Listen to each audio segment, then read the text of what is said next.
बोलले हो, हो. यात एकच म्हणजे तुम्ही उत्तर द्याच प्रश्न फक्त हा ऍड करावासा वाटतो की अजितदादा हे आपल्या राज्यातले एवढे मोठे नेते होते तेव्हा काँग्रेस पक्षातर्फे आपण उमेदवार द्यावा अशा पद्धतीचा निर्णय का घ्यावासा वाटला म्हणजे तुम्ही उत्तर दिलेलं आहे आधी खूपदा लोकशाहीचा उत्सव वगैरे त्या पलीकडचं उत्तर मला नाही, नेमकेपणाने थेट जर बोलायचं झालं तर अजितदादांचं जे जाणं आहे ते दुःखद आहे, त्यात कुठलंही दुमत असायचं कारण नाही.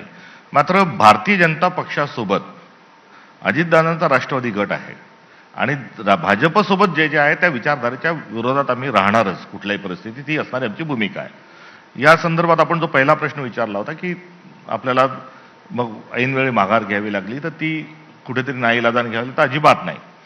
एवढंच नव्हे तर उपमुख्यमंत्री सुनेत्रा वहिनी ज्या आहेत या खरगे साहेबांना त्या दिवशी भेटायला गेल्या आणि खरगे साहेबांना भेटल्यानंतर त्यांनी विड्रॉलची जेव्हा विनंती केली तेव्हा खरगे साहेबांनी त्यांना सांगितलं आमच्या राष्ट्रीय अध्यक्षांनी की हा प्रदेशचा निर्णय आहे, आपण प्रदेश काँग्रेस कमिटीशी बोला, त्यांनी ठरवलं तर विड्रॉल होईल, नाहीतर आम्ही निवडणूक पुढे लढू.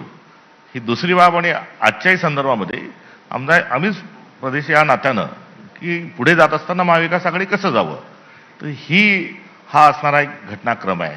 यामध्ये मुख्यमंत्र्यांचाही फोन आला, बरोबर आहे. तर मुख्यमंत्र्यांचा फोन जो आला त्याचा आणि निर्णय प्रक्रियेचा कुठला संबंध नव्हता.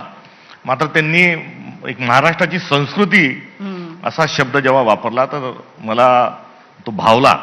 आणि आता त्या संस्कृतीचं रक्षण करण्याच्या अनुषंगानं आपण साथ दिली पाहिजे अशी एक भूमिका पण आहे. आता संस्कृती आणि विकृती या ज्या दोन गोष्टी आहेत, विकृती खूप मोठ्या प्रमाणावर महाराष्ट्रात वाढती आहे.